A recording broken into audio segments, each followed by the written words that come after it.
اعوذ باللہ من الشیطان الرجیم بسم اللہ الرحمن الرحیم۔ خواتین و حضرات السلام علیکم ورحمۃ اللہ وبرکاتہ و مغفرتہ۔ پروگرام احکام شریعت اور فقہ حنفی سے متعلقہ مسائل کے ساتھ ایک دفعہ پھر آپ کی خدمت میں حاضری کا شرف حاصل ہے۔ ایک یہ کویسچن پچھلے پروگرام کا رہتا تھا، کسی نے کویسچن کیا تھا کہ اگر ہم کسی مقام پر سفر طے کر کے جو 92 کلومیٹر سے دور زیادہ فاصلے پر ہے 5 دن کے لیے جائیں، لیکن ہم نیت یوں کر لیں کہ 15 دن بعد جائیں گے تاکہ پوری نماز پڑھیں، تو کیا اس طرح ہم پوری نماز پڑھ سکتے ہیں یا نہیں؟ دیکھیں، مسئلہ یہ ہوتا ہے کہ پہلے تو ایک شرعی مسئلہ یہ ہے کہ اگر کوئی اپنے شہر کی حدود سے باہر نکل جائے اور ارادہ کم از کم 92 کلومیٹرز دور جانے کا ہو تو وہ شرعی لحاظ سے مسافر کہلاتا ہے۔ اب وہ نماز قصر کرے گا، یعنی 4 فرض کو 2 پڑھے گا، جیسے ظہر ہے، عصر ہے، مغرب کے 4 ہیں، عشاء کے 4 ہیں، یہ 2 پڑھیں گے۔ فجر کے تو 2 ہی رہیں گے، مغرب کی 3 رکعت فرض رہیں گی، باقی سنن نوافل کا موقع ملے تو پڑھیں، ورنہ سفر میں ان کو چھوڑ سکتے ہیں۔ اب جب آپ کسی سٹی میں پہنچ گئے اور وہاں پہنچ کر کم از کم آپ 15 دن یا اس سے زیادہ ٹھہرنے کی نیت کریں گے تو پھر آپ شرعی لحاظ سے مسافر نہ رہے، اب آپ پوری نماز پڑھیں گے۔ اور اگر 15 دن سے کم ٹھہرنے کی نیت ہے تو نماز قصر ہوگی، یعنی وہی جیسے آپ کو بتایا کہ آدھی نماز ہوگی۔ اب آپ نے جو مسئلہ پوچھا ہے، دیکھیں اصل میں آپ کو یقین ہے کہ 5 دن میں چلا جاؤں گا، ارادہ ہی 5 دن کا ہے۔ اب زبردستی نیت کرنا، نیت تو کہتے ہی دل کے پختہ ارادے کو ہیں، لہٰذا آپ اس وقت تک پختہ ارادہ کر ہی نہیں سکتے جب تک کہ آپ کے وقت میں گنجائش نہ ہو۔ 5 دن اب میں آپ کو جانا ہے، کیسے آپ 15 دن کی نیت کر لیں گے؟ تو لہٰذا یہ نیت یعنی زبردستی اپنے اوپر ایک سوچ کو مسلط کرنا یہ ویلڈ نہیں ہوگی اور آپ کو نماز قصر ہی ادا کرنی ہوگی۔ جیسے کہ فقہا نے لکھا، اگر کوئی کسی جگہ پہنچ جائے اور وہاں پر اس کے قصد و ارادے کا کوئی دخل نہ ہو، مجبور ہو، تو چاہے کتنے ہی وہ نیتیں کر لے اعتبار نہیں۔ جیسے فوج کہیں پہنچ جائے، کسی جگہ کا محاصرہ کر لے، اب ہو سکتا ہے 2 دن میں محاصرہ ختم ہو جائے، ہو سکتا ہے کئی مہینے تک رہے، اب وہ کہیں کہ ہم 15 دن کی نیت کرتے ہیں تو ان کی نیت معتبر نہیں ہے، کیونکہ حالات ان کی نیت کو پختہ نہیں ہونے دیں گے۔ اسی طریقے سے یہاں پر ہے، لہٰذا آپ پوری ہی قصر نماز پڑھیں گے، پوری نماز نہیں ہو سکتی ہے۔ یہ بہن نے ایک ہمیں باہر سے میسج کیا تھا کہ ان کو ایک کمپنی ہے، وہ اپنی پروڈکٹ کی ٹیسٹنگ کے لیے کچھ کریمیں بھیجتی ہے، تو ایک دفعہ ایسا ہوا کہ 2 کمپنیز نے ان کو کریمیں بھیج دی ہیں اور 2 ہفتے میں ان کو ٹیسٹ کر کے رزلٹ دینا ہے۔ اب یہ کہتی ہیں کہ میں ایک وقت میں ایک ہی کمپنی کی یوز کر سکتی ہوں، دوسری کے نہیں۔ کمپنی کا مقصد ہوتا ہے کریم کو ٹیسٹ کروا کر اس کا فیڈ بیک حاصل کرنا۔ اب یہ کہتی ہیں کہ چونکہ دونوں کی آ گئی ہیں تو کیا میں ایسا کر سکتی ہوں کہ ایک میں خود یوز کر لوں اور ایک اپنے شوہر پر ٹیسٹ کروں اور پھر اس کی رپورٹ بنا کر بھیج دوں؟ کیا یہ شرعاً جائز ہے؟ ویسے کریم میرے نام پر آتی ہے۔ دیکھیں، مسئلہ یہ ہے کہ اگر تو کمپنی نے کنڈیشن لگائی ہے کہ آپ ہی یوز کریں گی، کوئی دوسرا نہیں، اور آپ ان کی امپلائی ہیں یا وہ آپ کو اس ٹیسٹنگ کے باقاعدہ پے کرتے ہیں، پیسے دیتے ہیں، تو پھر تو آپ ہی کو ٹیسٹ کرنا ہوگا۔ آپ ان سے ریکویسٹ کریں کہ میں تھوڑا مجھے مجبوری ہے، میں آپ کا ٹیسٹ اگلے ہفتے میں کر لوں گی، وہ راضی ہو جائیں تو ٹھیک، اگر شوہر سے کروا کر آپ فیڈ بیک دیں گی تو یہ صحیح نہیں ہوگا۔ اور اس میں یہ بھی مسئلہ ہے کہ اگر آپ فرض کر لیں کہ کمپنی سے نہیں کرتی اور شوہر پہ ٹیسٹ کرتی ہیں، دونوں کی اسکن میں زمین آسمان کا فرق ہوگا۔ کسی کی ڈرائی اسکن ہوتی ہے، کسی کی بہت چکنی ہوتی ہے، کسی کی آئلی اسکن ہوتی ہے، ان دونوں کا فیڈ بیک ایک جیسا نہیں آ سکتا ہے۔ ہو سکتا ہے آپ کا اور شوہر کی اسکن ایک جیسی ہو، رزلٹ ایک جیسا آ جائے، لیکن بہت ہی کم ہوتا ہے، تو آپ کیسے اس کا فیڈ بیک دے سکتے ہیں کہ کیا رزلٹ آیا؟ وہ آپ سے چاہتے ہیں اور آپ شوہر سے، تو لہٰذا جب آپ پیسے لیتے ہیں اور کوئی کام کی کنڈیشن لگا دیتا ہے کہ آپ ہی نے کرنا ہے، تو اس وقت تک آپ اجرت کے مستحق نہیں ہوں گے جب تک خود کام نہ کریں۔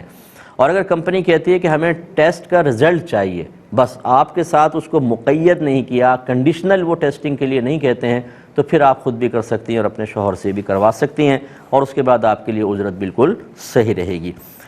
ایک بھائی نے کویسچن کیا کہ تراویح رمضان آ رہا ہے، تو کیا ہم تراویح کو چھوڑ کر اس کی جگہ قضا نمازیں ادا کر سکتے ہیں؟ دیکھیں، نہیں کر سکتے ہیں۔ اس کی وجہ یہ ہے کہ فقہا نے لکھا ہے کہ آپ نوافل اور سنت غیر مؤکدہ چھوڑ سکتے ہیں، اس کی جگہ قضا نماز ادا کریں، لیکن سنت مؤکدہ کا ترک منع کیا ہے۔ تو عصر سے پہلے کی 4 اور عشاء سے پہلے کی 4 سنتیں غیر مؤکدہ ہیں، یہ آپ چھوڑ سکتے ہیں، اور باقی نوافل جو نمازوں میں پڑھتے ہیں وہ چھوڑیں۔ باقی تمام نوافل جو عام نمازوں میں پڑھتے ہیں وہ یعنی جو سنتیں پڑھتے ہیں وہ سنت مؤکدہ ہیں۔ اسی طرح تراویح بھی سنت مؤکدہ ہے۔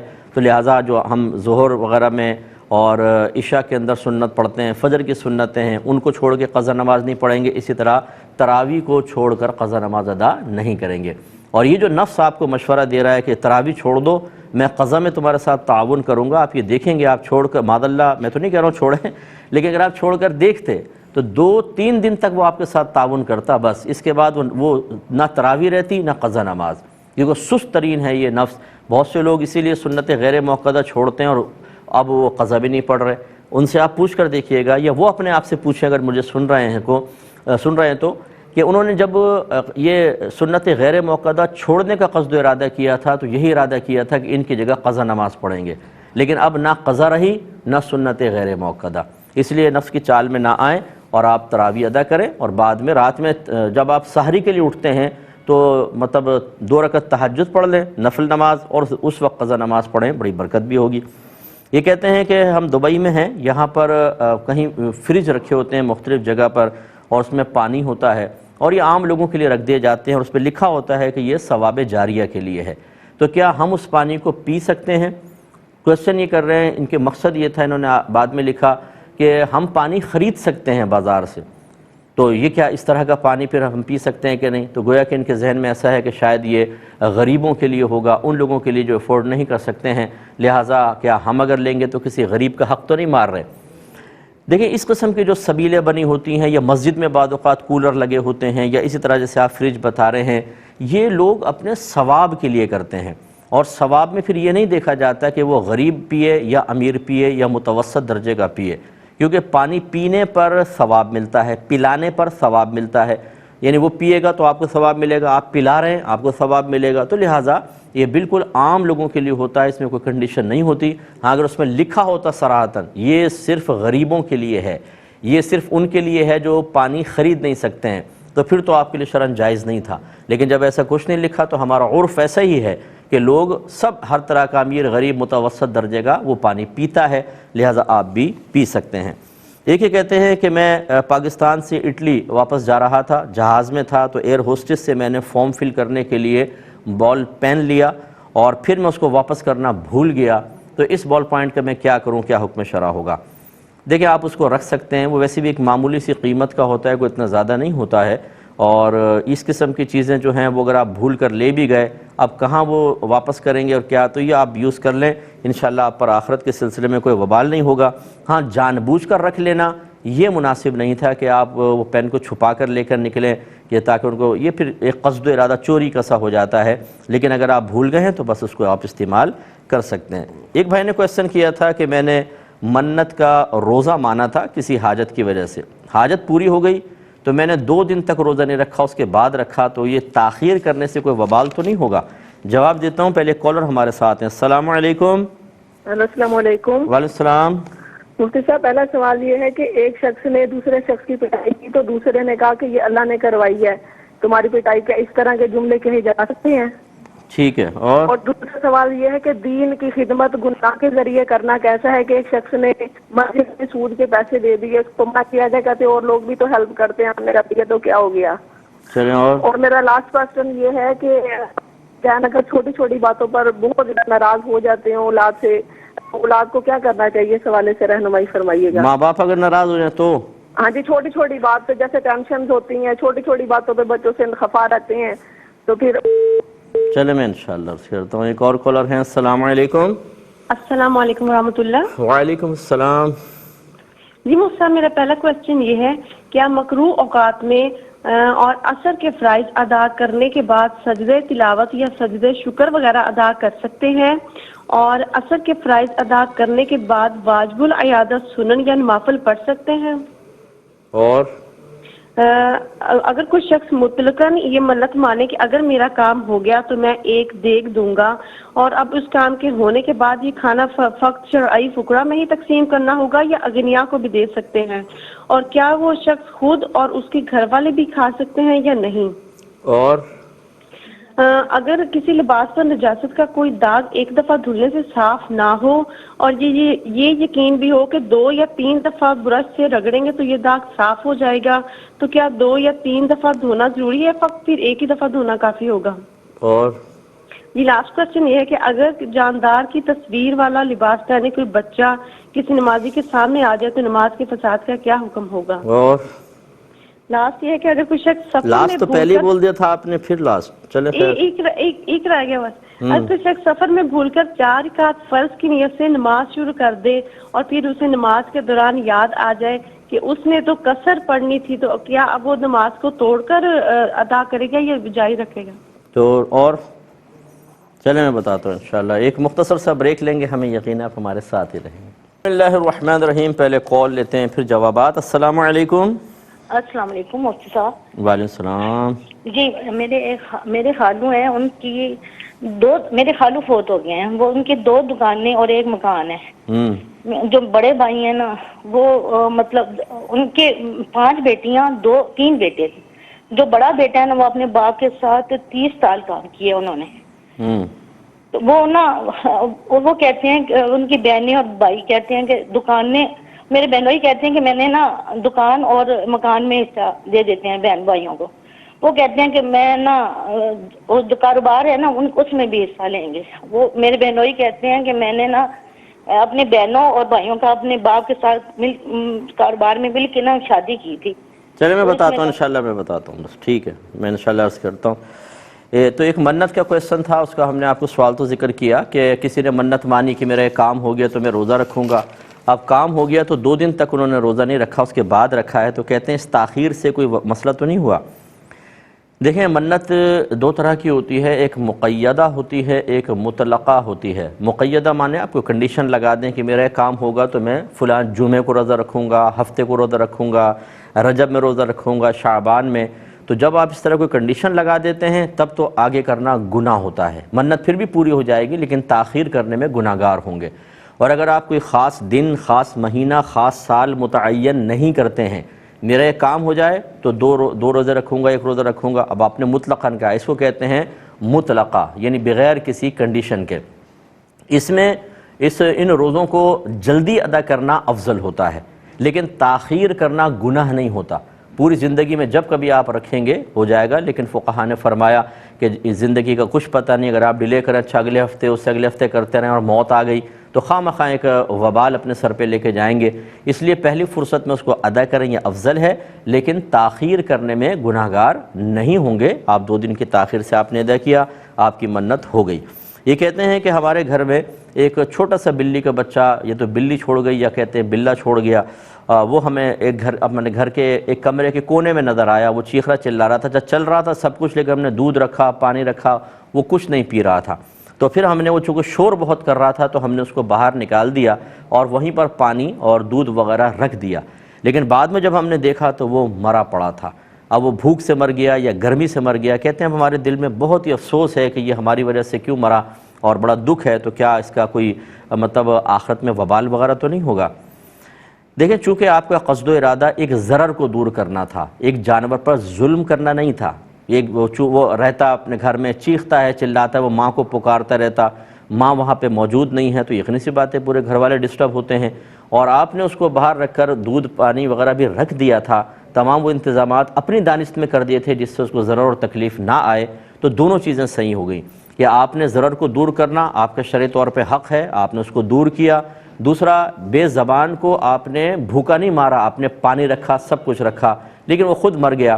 تو بہرحال اس میں آپ پر کوئی وبال نہیں ہے، بالکل گھبرانے کی حاجت نہیں ہے. دل سے اس کو بات کو دور کر دیں، اللہ تعالیٰ معاف فرمانے والے. ہاں وہ بہن بھائی ذرا ذہن میں رکھیں، یہ تو آپ نے باہر نکالا مر گیا، بعض اپنے گھر میں رکھ کر جانوروں کو مار رہے ہیں، نہ دانہ ڈالتے ہیں نہ پانی ڈالتے ہیں، بیچارے مر جاتے ہیں، بچوں کے حوالے چیز کر دیتے ہیں، بچے ان کی درگت بنا رہے ہوتے ہیں جانوروں کی، چڑیاؤں کی، یہ گناہ ہے، یاد رکھیں. اور اگر آپ نے گھر میں رکھ کر بھی بھوکا پیاسا رکھ کر اس کو مار دیا تو آخرت میں بہت شدید وبال ہے. میرے آقا صلی اللہ علیہ وسلم فرماتے ہیں کہ ایک عورت کو میں نے جہنم میں دیکھا کہ بلی اس کو نوچ رہی تھی، اور اس کو عذاب اس لیے ہو رہا تھا کہ اس نے اس بلی کو باندھ کر رکھا تھا، نہ اس کو کھلا چھوڑا کہ وہ چوہے وغیرہ کھا کر اپنا پیٹ بھر لیتی، اور نہ اس کو کھانا ڈالا، حتیٰ کہ وہ بلی اذیت اور تکلیف سے مر گئی. تو اب وہ بلی جہنم میں اس پر مسلط کی گئی ہے. یہ دیکھیں، یہ ہے ایک ایسی کنڈیشن کہ ظلم کی صورت بنی اور اس میں اس عورت نے اس کے ساتھ ناجائز معاملہ کیا. یہ لائق سزا بھی تھا اور گناہ اور حرام اور گناہ کبیرہ ہے. باقی آپ نے جو کیا وہ بالکل صحیح تھا. اللہ کی بارگاہ میں احتیاطاً توبہ کر لیں, لیکن انشاءاللہ آپ پہ کوئی وبال نہیں ہوگا. ایک کالر ہمارے ساتھ ہیں. السلام علیکم. جی وعلیکم السلام ورحمۃ اللہ وبرکاتہ. جی بھائی جان. مفتی صاحب سر پوچھنا ہے یہ کہ زکوٰۃ جو ہے یہ پورا سال رک کے دینی ہے یا کسی مہینے میں بھی, جیسے 12 مہینے تھوڑی تھوڑی دے سکتے ہیں؟ ٹھیک ہے. اور سوال ہے. دوسرا سوال یہ سر, یہ جو کبوتر بازی ہے یہ جائز ہے یا ناجائز ہے؟ اور چلے میں انشاءاللہ عرض کرتا ہوں. ایک کویسچن کیا تھا کہ میں نے ایک دکان کرائے پر لی اور اس سے چائے کا ہوٹل کھولا, وہ بہت اچھا ہوٹل چلنے لگا. اب کسی نے خریدنے کی آرزو کا اظہار کیا ہوگا, تو اب یہ پوچھ رہے ہیں کہ کرائے کی دکان کسی مالک کی ہے, کیا میں یہ چلتا ہوا ہوٹل کسی کو زیادہ پیسوں میں بیچ سکتا ہوں یا نہیں؟ دیکھیں, ہوٹل کے سامان تو آپ بیچ سکتے ہیں, لیکن اس میں ایک پہلی چیز یہ ہے کہ بعض اوقات ایک مالک دکان یا مالک مکان کسی خاص شخص سے انٹرویو لیتا ہے, پھر اس کو کرائے پر دیتا ہے, اور وہ نہیں چاہتا کہ وہ آگے کسی کو کرائے پر دے, کیونکہ آج کل ہمارے ہاں بڑے مسائل ہیں. ہو سکتا ہے آپ صحیح آدمی ہو, آپ کسی اور کو دے کے چلے جائیں اور وہ کوئی دہشت گرد ہو, کوئی غلط قسم کا آدمی ہو. اسی لیے باقاعدہ قریبی تھانے میں رپورٹ کرنی ہوتی ہے, جو اکثر چھوٹے علاقوں میں تو نہیں ہوتی, لیکن متوسط اور بڑے علاقوں میں اگر آپ کسی کو رینٹ پر اپنا مکان دیتے ہیں تو آپ کو ایک NOC لینی ہوتی ہے تھانے سے کہ بھئی میں اس کو دے رہا ہوں. وہ ان کا شناختی کارڈ وغیرہ جمع ہوتا ہے تاکہ اگر بعد میں یہ کچھ کر سکے تو آپ بچ جائیں, آپ سہولت کار کے طور پر نہ پھنس جائیں. جیسے کہ حالات ہیں اس پہ تو بہت ہی زیادہ احتیاط کرنی چاہیے. تو خلاصہ کلام یہ, اگر مالک کے دکان کو کوئی اختلاف نہیں ہے, وہ آپ کو اس سے کوئی مطلب ٹینشن میں نہیں آتا, وہ کہتا ٹھیک ہے آپ رہیں یا دوسرا کرایہ دار رہے, مجھے کوئی پرواہ نہیں ہے, تو پھر آپ بالکل کسی دوسرے کو اسی رینٹ پر کرایہ دکان دیں گے. آپ زیادہ رینٹ پہ نہیں دے سکتے, اسی رینٹ پر. اور جو ہوٹل کا ساز و سامان ہے اس کی قیمت کا آپ ارادہ کریں. یہ نہیں کہ بھئی ساز و سامان تو ہے 1 لاکھ کا, اور باقی چونکہ ہوٹل چل رہا ہے اس کی گڈ ول کے طور پہ تم مجھے 40 لاکھ اور دے دو. فقہ حنفی میں گڈ ول کی, کسی چیز کی عمدت کی, جودت کی, خوبی کی قیمت نہیں ہوتی ہے, ذات کی قیمت ہوتی ہے, اس کی صفت کی قیمت نہیں ہوتی ہے. لہٰذا آپ یوں نہ کہیں کہ یہ ہوٹل کا سامان اتنے کا اور یہ چلتا ہوا ہوٹل ہے اس وجہ سے اتنا پیسہ نہیں. آپ بس سامان کی آپ کہیں یہ سامان ہے, یہ میں 40 لاکھ کا آپ کو سامان دیتا ہوں, ہوٹل آپ لے لو. یوں کر کے آپ کر سکتے ہیں وہی, لیکن مالک دکان کو پہلے آپ کو راضی کرنا ہوگا.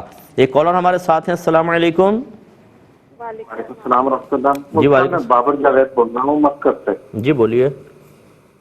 ایسا میرا ادھر چونکہ وہ مسجدیں بند ہیں سر, تو میں گھر میں ہی فلیٹ میں اکیلا ہوتا ہوں, تو میں اکیلا ہی نماز پڑھتا ہوں. ٹھیک ہے. تو آپ سے مفتی صاحب پوچھنا یہ ہے کہ کیا مجھے وہ جو جماعت کا ثواب ملے گا, کیونکہ مجبوری ہے. ٹھیک ہے, میں بتاتا ہوں. جی میں سمجھ گیا, بتاتا ہوں انشاءاللہ. ایک اور کالر ہیں. السلام علیکم. وعلیکم السلام. جی بہن. یہ مفتی صاحب میں نے یہ پوچھنا تھا کہ اگر کوئی شخص 3 طلاقیں دے کے صلح کر لے تو کیا ان سے قطع تعلق بنتا ہے؟ اگر بنتا ہے تو ان کے ماں باپ سے بھی بنتا ہے, جبکہ وہ جو لڑکی کا باپ ہے وہ ہمارا سگا بھائی ہے اور جو لڑکے کا ماں ہے وہ ہماری سگی بہن ہے. ٹھیک ہے, ٹھیک ہے, بھائی بہن کے بچے ہیں. ٹھیک ہے, میں بتاتا ہوں بہن. ایک کویسچن کیا تھا, یہ لے لیتے ہیں آج والا. یہ کہتے ہیں کہ ایک شخص نے دوسرے کی پٹائی کی, تو ایک تیسرا شخص کھڑا تھا, اس نے کہا کہ اللہ تعالیٰ نے تیری یہ پٹائی کروائی ہے, تو اللہ کی طرف اس طرح منسوب کر دینے کا کیا حکم شرع ہوگا؟ دیکھیں, فاعل حقیقی تو اللہ تبارک و تعالی ہی ہے. کسی کوئی مار رہا ہے تو اس کو مارنے کی توفیق یا طاقت تو اللہ نے دی ہے, اور اسی طرح مطلب یہ دیگر معاملات بھی. لیکن اصول یہ ہوتا ہے کہ اگر کوئی کام ناجائز ہو رہا ہے, غلط ہو رہا ہے, اس کی نسبت اللہ تبارک و تعالی کی جانب نہیں کر سکتے ہیں, بلکہ جو ذریعہ اور سبب بن رہا ہے اسی کی طرف کریں گے. مثلا ایک چور نے چوری کی تو معاذ اللہ یہ کہنا صحیح کوئی ہوگا کہ اللہ نے چوری کرائی, بلکہ وہ چور کی طرف نسبت کریں گے. اسی طرح اگر یہ پٹائی کرنا جائز تھا کہ مطلب ادب کے طور پہ سکھایا, ٹیچر ایک شاگرد کو مار رہا ہے, والد صاحب بچے کو مار رہے ہیں, یا کوئی بھی حاکم ہے جیسے وہ کسی رعایا میں سے کسی کو جائز مار رہا ہے, تو اب یہ کہنا کہ اللہ نے پٹائی لگائی بالکل اللہ کی طرف منسوب کر سکتے ہیں, کیونکہ اللہ تبارک و تعالیٰ نے یہ توفیق دی تھی اور یہ اصلاح کے لیے تھی. لیکن اگر وہ مار ناجائز طور پر ہے, وہ ظلم پر مشتمل ہے, تو پھر ظلم کی نسبت اللہ کی طرف کرنا یہ بالکل ٹھیک نہیں ہے. ایسی صورت میں کہنے والے کو چاہیے کہ توبہ کرے اور احتیاطاً تجدید ایمان اور تجدید نکاح کرے. ایک مختصر سے بریک پہ جائیں گے, ہمیں یقین ہے آپ ہمارے ساتھ ہی رہیں گے. بسم اللہ الرحمن الرحیم۔ ایک کویسچن نے کیا تھا کہ ایک شخص ہے وہ سود کے پیسوں سے مسجد کو سپورٹ کر رہا ہے، کسی نے منع کیا تو وہ کہتا ہے کیا ہو گیا، دوسرے بھی تو کر رہے ہوتے ہیں۔ دیکھیں سود دو طرح کا ہوتا ہے، ایک وہ ہوتا ہے کہ جو قرآن و حدیث میں بیان ہوا، جس کی صورتیں بیان ہو گئیں، وہ خالصتاً سود ہے، اور اس طرح خالصتاً جو سود ہے جس پر جس کی حرمت قطعی قرآن نے حدیث نے واضح طور پہ بیان کی ہے، یہ اگر ثواب کی نیت سے آپ کسی جگہ دیں گے تو کافر ہو جائیں گے، پھر تو تجدید ایمان تجدید نکاح کرنا ہوگا۔ اور ایک سود ایسا ہوتا ہے کہ جس میں علماء کی آراء مختلف ہوتی ہیں، جیسے اب باہر کے ملکوں میں سود کا لینا دینا، بعض علماء منع کرتے ہیں، ہم بھی منع کرتے ہیں، بعض کہتے ہیں وہ دارالحرب ہیں، اس میں کافر کو سود دیا جا سکتا ہے، سودی معاملہ ہے ہی نہیں، وہ حربی کافر ہیں۔ اس طرح کے جو اختلافی سود ہوتے ہیں اس میں حل کا حکم ہوگا۔ اگر وہ کسی عالم یا مفتی صاحب سے معلوم کر کے مسجد کی امداد کر رہا ہے تو پھر تو کوئی مسئلہ نہیں ہے، فَاسْأَلُوا أَهْلَ الذِّكْرِ إِن كُنتُمْ لَا تَعْلَمُونَ، اگر تم نہیں جانتے تو اہل علم سے کویسچن کرو، اور اس نے یہ شرعی ریکوائرمنٹ پوری کی ہے، وہ کسی مفتی صاحب سے پوچھ کر دے رہا ہے، تو اب وہ کہتا ہے کہ میں نے دیا تو کیا مسئلہ ہے۔ اور اگر وہ ایسے علماء کو فالو کرتا ہے جو اس کو سود ہی قرار دیتے ہیں، منع کرتے ہیں، تو اس میں بہرحال اس کو احتیاط کرنی چاہیے۔ اب اگر وہ دے گا تو ہم کہیں گے احتیاطاً آپ تجدید ایمان تجدید نکاح کریں، لیکن جہاں سود کا متحقق ہونا تمام علماء کے نزدیک مسلم ہے، وہ حرام قطعی ہے، وہاں پہ کسی کو اختلاف نہیں ہوگا کہ جیسی یہ ثواب کی نیت سے دے گا یہ دائرہ اسلام سے خارج ہوگا اور اس کو لازم تجدید ایمان اور تجدید نکاح کرنا ہوگا۔ لیکن بہرحال جب کوئی سمجھائے تو اس طرح دیدہ دلیری کے ساتھ کہنا کہ جی سبھی تو کر رہے ہیں میں کیوں رکوں، یہ غلط چیز ہوتی ہے۔ اس میں بعض اوقات پہلے حکم ہلکا ہوتا ہے، لیکن اس ضد، اس ہٹ دھرمی اور سرکشی اور بغاوت کا نتیجہ بعض اوقات یہ ہوتا ہے کہ جو نہیں ہو رہا ہوتا وہ ہو جاتا ہے، سخت حکم لگ جاتا ہے اور انسان دائرہ اسلام سے خارج ہوتا ہے۔ اس لیے میں بھائی بہنوں سے گزارش کروں گا اگر کوئی دینی لحاظ سے سمجھائے تو نرم رویے سے ہی جواب دیں، سختی نہ کریں۔ یہ کہتے ہیں کہ ماں باپ چھوٹی چھوٹی بات پر خفا ہو جاتے ہیں، کیا حکم شرع ہے؟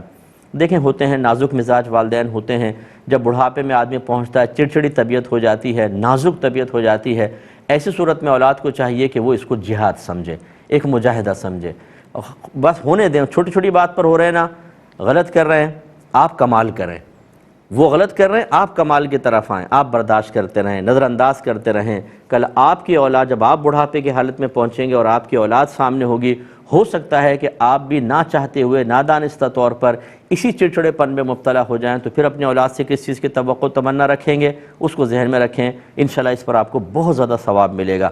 یہ کہتی ہیں کہ مکروہ اوقات میں طلوع آفتاب، غروب آفتاب، زوال میں فرائض کے علاوہ کیا ہم سجدہ شکر وغیرہ کر سکتے ہیں؟ دیکھیں ان اوقات میں سجدہ کرنا مطلقاً منع ہوتا ہے، نہ سجدہ تلاوت آپ کریں گے، نہ سجدہ شکر کریں گے، کیونکہ یہ کفار کے ساتھ جو اس زمانے میں سورج کی پوجا کرتے ہوئے سجدے وغیرہ کرتے تھے ان سے مشابہت لازم آتی ہے۔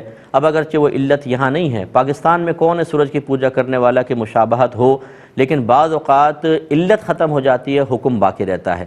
جیسے ہم طواف میں رمل کرتے ہیں، 3 چکر ذرا اکڑ کے کرتے ہیں، حالانکہ اس کی اصل مسئلہ کیا تھا؟ جب نبی کریم صلی اللہ علیہ وسلم صلح حدیبیہ کے بعد اگلے سال عمرہ کرنے گئے تو کفار یہ کہہ رہے تھے کہ یہ جو جتنے ہجرت کر کے گئے ہیں مدینے کی وبا، مدینے کی فضا ان کے لیے سازگار نہیں ہے، تو یہ کمزور لوگ ہیں، ہم سے کیا مقابلہ کریں گے؟ تو رحمت کونین صلی اللہ علیہ وسلم نے صحابہ سے فرمایا کہ پہلے 3 چکر میں ذرا اکڑ کر چلو، تو کفار چاروں طرف کھڑے ہوئے تھے، طواف کرتے ہوئے دیکھ رہے تھے، تو اللہ تعالیٰ نے صحابہ کے جسموں کو بڑا کر کے ان کو دکھایا، ان پر ہیبت طاری ہو گئی۔ اب آج اگر آپ جا کر رمل کرتے ہیں، کون سے کافر ہیں اطراف میں؟ علت ختم ہے، حکم اب بھی باقی ہے۔ تو یوں بعض اوقات علت ختم ہو جاتی ہے، حکم باقی ہوتا ہے، تو ان 3 اوقات میں اب بھی سجدہ وغیرہ نہیں کر سکتے ہیں۔ یہ کہتے ہیں کہ کیا عصر کی نماز کے بعد اگر واجب الادا سنن یا نوافل ہوں، یعنی کہ ان میں واجب ترک ہو گیا تھا، سجدہ صاحب سے تدارک نہیں ہو سکتا تھا، یا ہو سکتا تھا سجدہ صاحب ہی بھول گئے، تو ان واجب الادا سنن نوافل کو ادا کر سکتے ہیں؟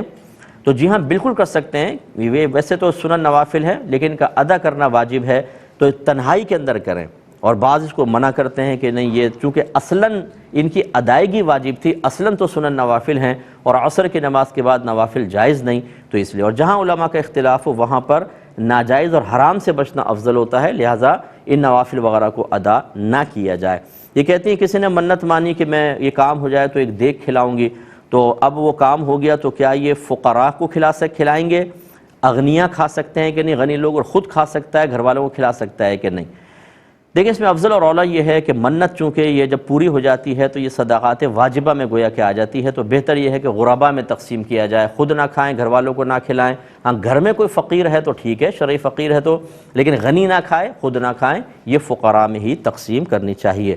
یہ کہتے ہیں کہ کوئی نجاست دھوئی لیکن اس کا داغ باقی ہے، تو حکم شرع یہ ہوتا ہے اگر داغ جا ہی نہیں رہا تو آپ اسی وہ پاک تصور ہوگا، لیکن کہتی ہیں اگر ہم اس کو 2-3 مرتبہ مزید دھوئیں، صابن وغیرہ لگائیں تو امید ہے کہ داغ چلا جائے گا، تو کریں یا نہ کریں۔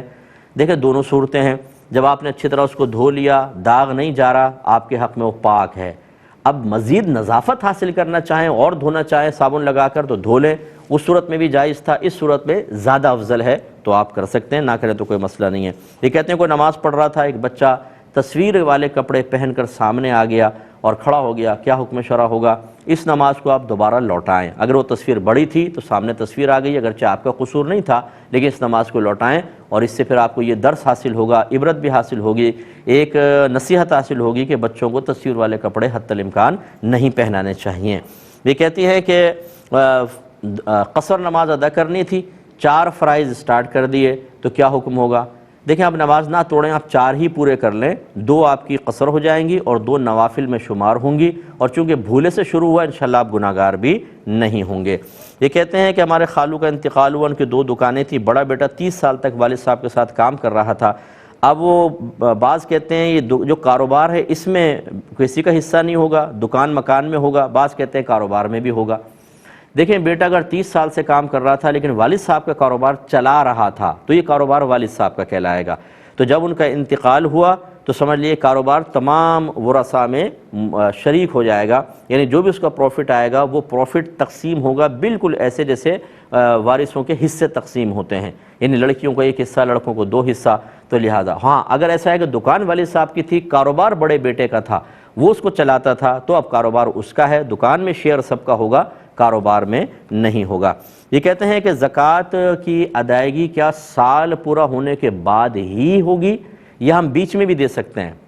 دیکھیں بیچ میں بھی آپ دے سکتے ہیں، زکوٰۃ کے نیت سے اس کو شمار کرتے رہیں، پھر سال کے آخر میں آپ زکوٰۃ کا حساب کریں، پھر یہ دیکھیں جو شروع میں بیچ میں آپ دے چکے ہیں اگر وہ اور جو جتنی سال کے آخر میں زکوٰۃ بن رہی ہے برابر ہے تو نہ لینا نہ دینا۔ مثلا آپ نے 50,000 خرچ کر دیے، آخر میں کیلکولیشن کی تو 50,000 ہی زکوٰۃ بنی تو آپ ایڈوانس دے چکے ہیں، کچھ بھی نہیں۔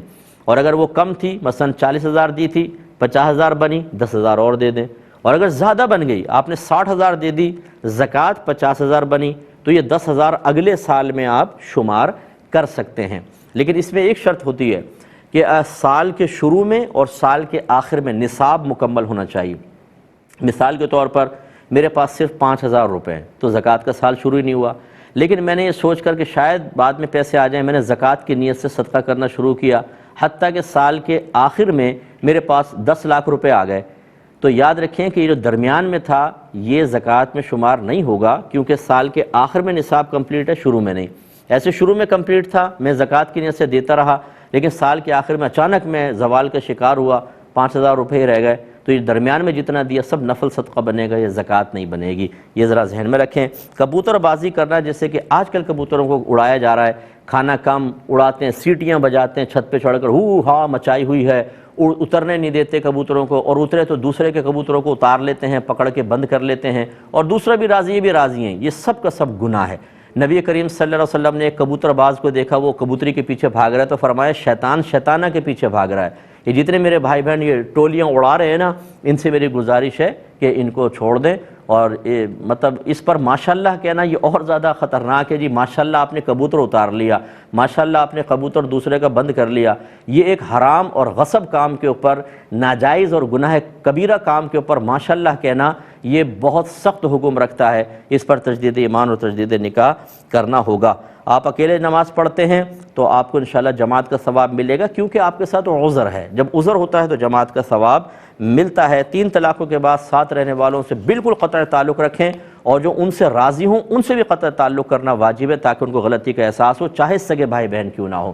اب اپنے میزبان کو، ہماری کیو ٹی وی کی پوری ٹیم کو اجازت مرحمت فرمائیں، آپ ہمارے لیے دعا کیجئے، ہم آپ کے لیے دعا گو ہیں کہ اللہ تبارک و تعالی مجھے اور آپ کو کامل ایمان عطا فرمائے، جس کے بعد اللہ رسول کی رضا اور پسند سب سے بلند و بالا ہوتی ہے، مخلوق کی پست ہو جاتی ہے۔ آمین۔ وآخر دعوانا ان الحمدللہ رب العالمین۔